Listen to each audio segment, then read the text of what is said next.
Hello and welcome to the movie podcast review of Chip 'n Dale Rescue Rangers. My name is Daniel, and joining alongside me today are my fellow detectives. My fellow rodent detectives. Oh, God. Shahbaz.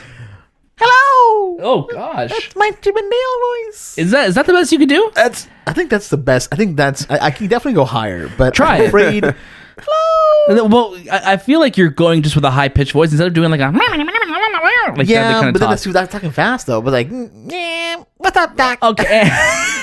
Hold on a second. Wait a minute. And Anthony.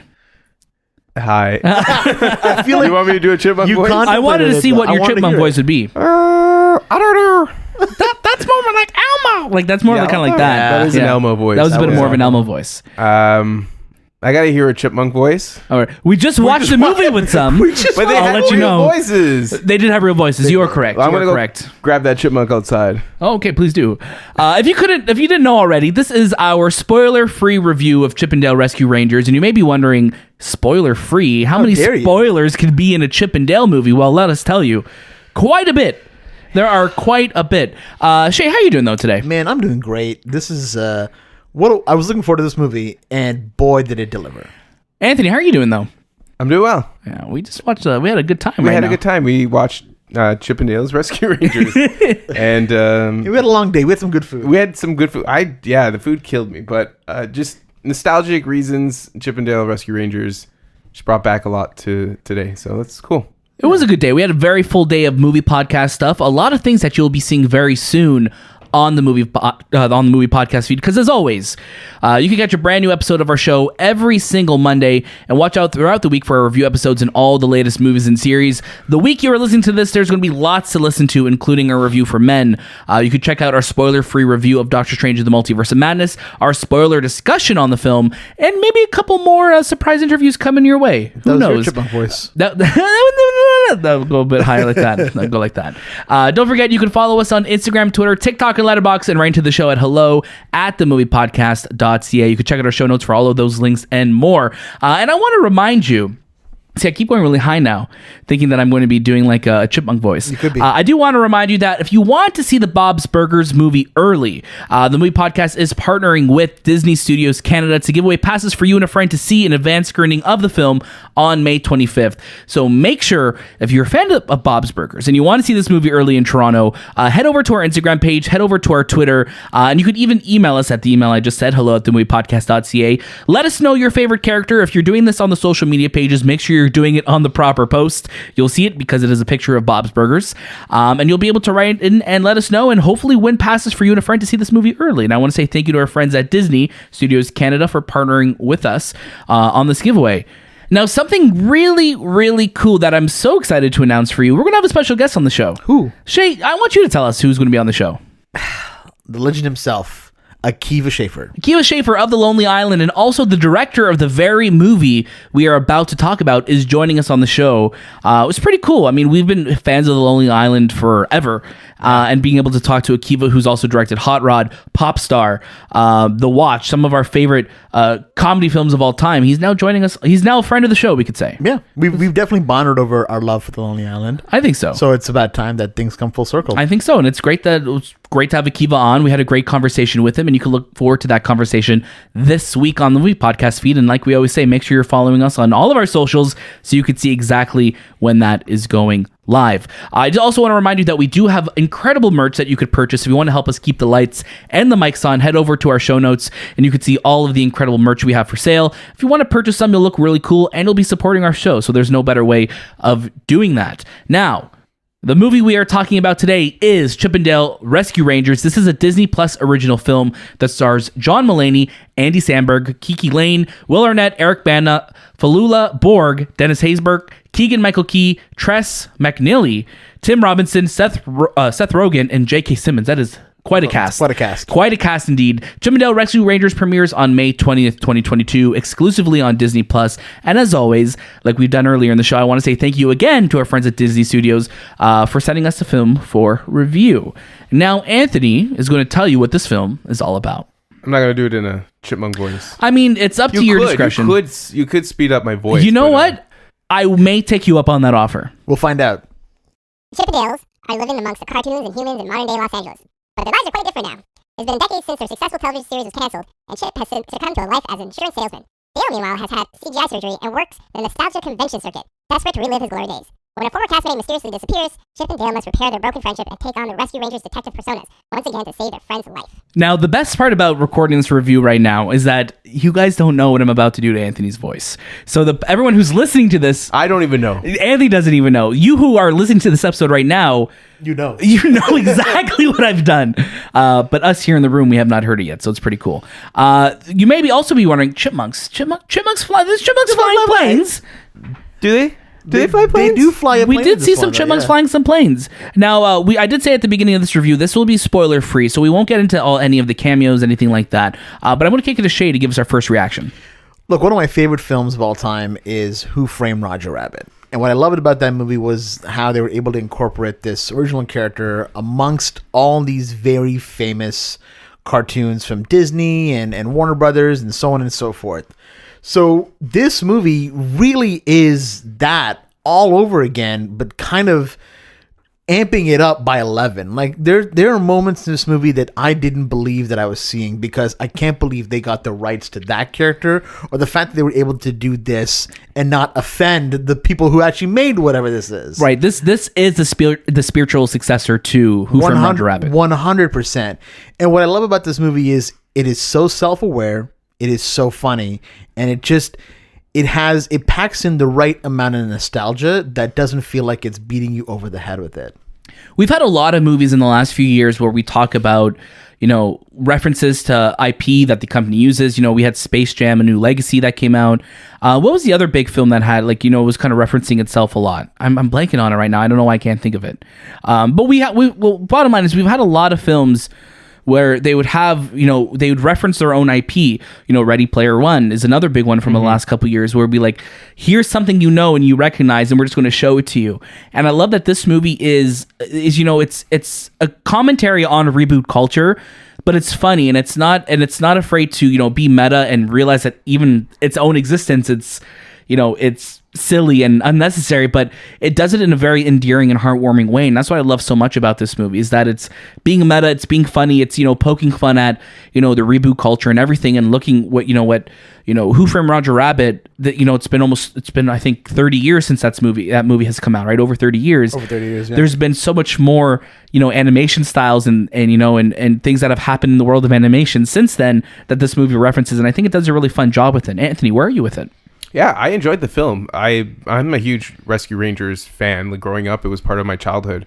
Diving into this was so different, because I would never have thought I would see the cameos and the characters that are part of our childhood cartoon history show up in this film. It's just so surprising, and yes, it's very similar to that style of Roger Rabbit meets cartoons meets real life. And even now, there's 3D animation involved too. So it's like 3 types of animation and live action, which is really, really cool. And while I was watching, I'm like, man, I wonder what type of work went into this to make this film, because it seems so complicated, and with the different animation styles too, right? There's so many things to look, and I think a lot of our viewers or audience who watches this, they're gonna have to pause, because we did throughout the movie, to look at these scenes. I'm like, oh, was that? Or, oh, let's take a look. Let's go rewind back, because I think that's who it was. But yeah, I had a lot of fun. It is very meta. It is not like, it's not really focusing on Chip and Dale's Rescue Rangers, the show, but like the behind the scenes, the real life of these characters. This is like the Chip and Dale is a through line, but this movie treats Chip and Dale like they are real people. Yeah. And Chip and Dale Rescue Rangers, the animated show we knew from the late 80s and early 90s, was just a show that they did. So it's really like, it's a really funny way of watching, because even now, if we go back and watch the original Chip and Dale show, we'll be like, oh, they're just actors playing those roles, right? Which is really funny to see that. So you might go back and watch the original cartoon and think, oh, maybe they had this behind the scenes feel now that you've got this type of viewing. But yeah, I thought the movie was great. I was surprised with the pacing, with the characters that were shown, and actually the story that unfolds in this film. I think it gives you a lot of comedy, it gives you a lot of like action and suspense. some interesting story plots that involve certain Disney characters. I don't want to spoil too much, but yeah, I really, really enjoyed it. I thought it was a great reboot to a franchise that I feel, you don't really hear about anymore or even forgotten. But yeah, it was really good. It's funny because when we were watching this, Anthony, you mentioned like it's just so funny that it's Chip and Dale of all characters that are kind of leading the charge in this, and we didn't really see any references to like Mickey Mouse or anything like that, or I think not. Or did we? But like, we didn't like when you think of like major animated characters, you would have thought that maybe one of them would have led a movie like this. But again, Who Framed Roger Rabbit is a character that we really didn't know about. But you would see big characters in it, and this film does the same thing. And you have Chip and Dale, who I love. First of all, I love their relationship. And I think Andy Samberg and John Mulaney, perfect pairing to play Chip and Dale. I think they work so well together. Their animation styles are fantastic. One having the traditional animation, one having the CG surgery. And again, you're playing to the world of like, here are these, CG characters then who are now like, why are these cartoons rapping? Why are these cartoons that I grew up watching rapping? Right. It's just funny that like it pokes fun at all of that. This movie also reminded me a little bit of a film we watched a couple of years ago that we actually reviewed for this time with Happy Time Murders. Yes. Where that film wasn't good. This film is really funny. That was the Henson production. That was the Henson production too, or it was his son. His son, not officially under the Henson banner, right? But that film, very similar kind of plot where it's like, here's these, these toons or these Muppet characters that are being taken out, even with Who Framed Roger Rabbit, right?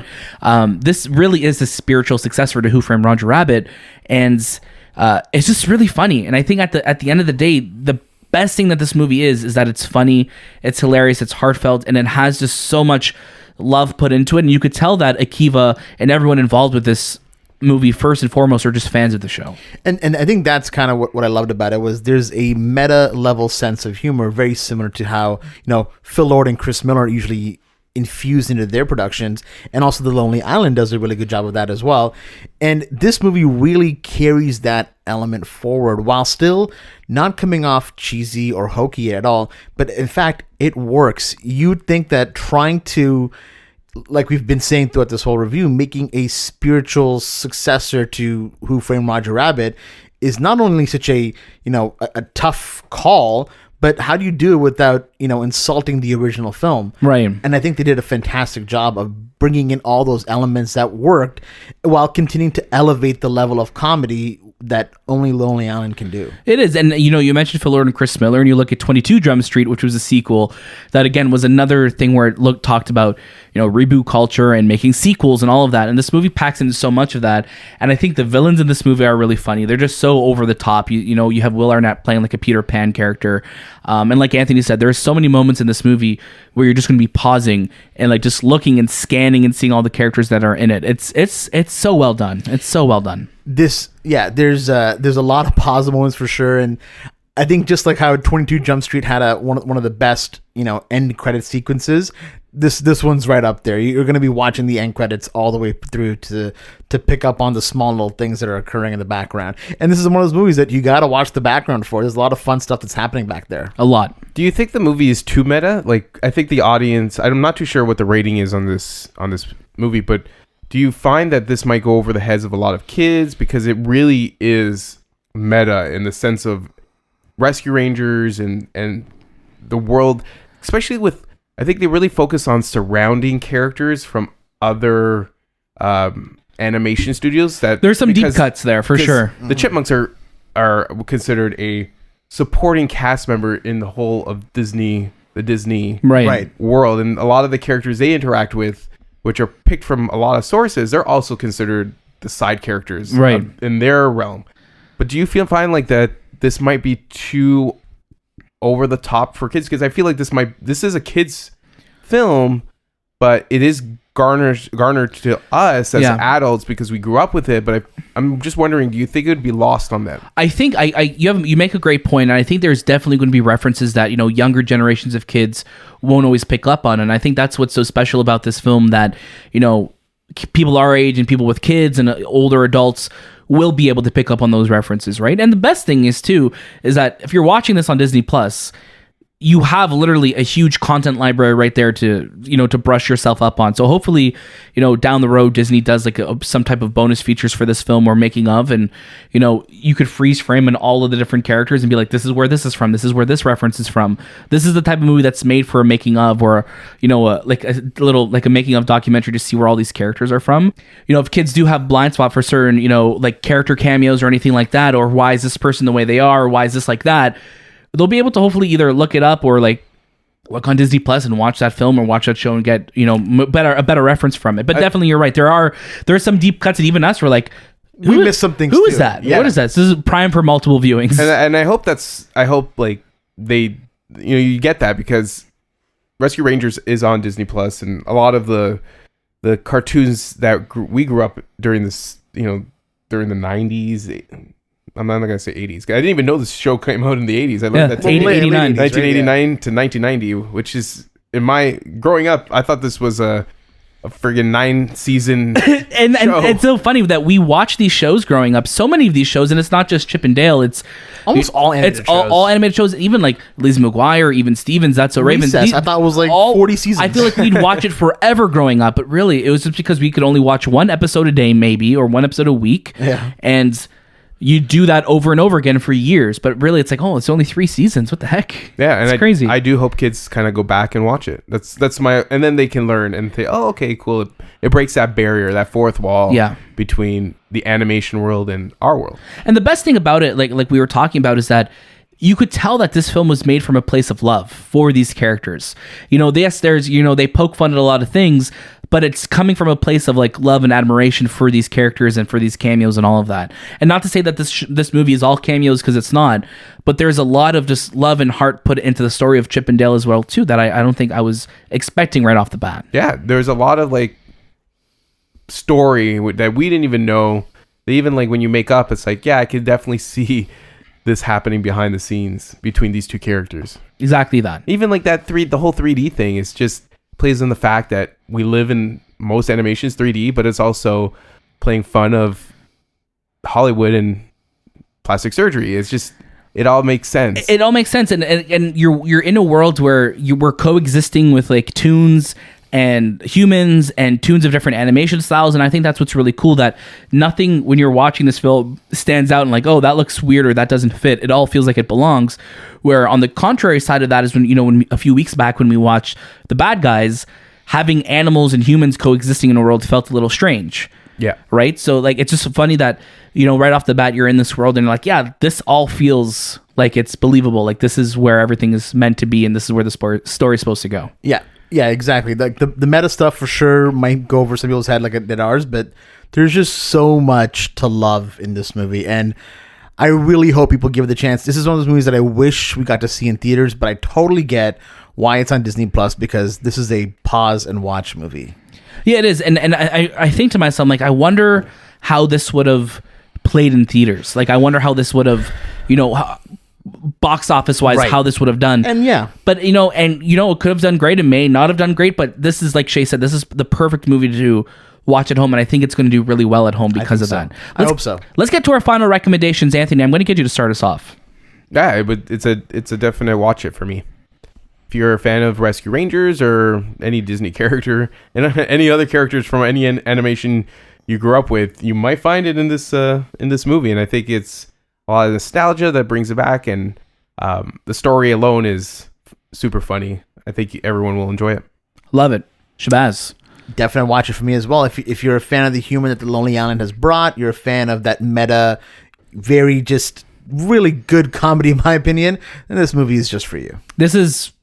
I'm in the exact same spot as you guys. I absolutely love this film. I thought this was just hilarious. I thought it was so, endearing and heartfelt, but also just the perfect, I think, film to reference where the world is right now with reboot culture and with sequels and everything. I think this film just nailed it. It got exactly what it achieved exactly what it set out to do. And I think, if, like Shay said, if you're a big fan of The Lonely Island, if you're a big fan of Phil Lord and Chris Miller, this movie's going to be exactly down your lane. So definitely watch it on Disney+. Thank you so much for listening to the Movie Podcast review of Chip and Dale Rescue Rangers. Don't forget, you can catch a brand new episode of the Movie Podcast every single Monday, and watch out throughout the week for our review episodes on all the latest movies and series. This week, there is a lot going on the Movie Podcast feed. Our Men review, our interview with director of this very film, Akiva Schaffer from The Lonely Island, is going to be on the Movie Podcast feed this week, and lots more, so don't miss it. You're going to want to follow us on Instagram, Twitter, TikTok, and Letterboxd at The Movie Podcast, and don't forget to leave us a review on Apple Podcasts, Spotify, join our Discord, and write to the show at hello@TheMoviePodcast.ca. Don't forget, there's lots of reminders today. Don't forget, if you want to see the Bob's Burger movie early, head over to our Instagram, head over to our Twitter. You can see exactly how you and a friend could go see the film early. Check out our show notes for all of those links and more. That was This Time with the Movie Podcast, and we'll see you next.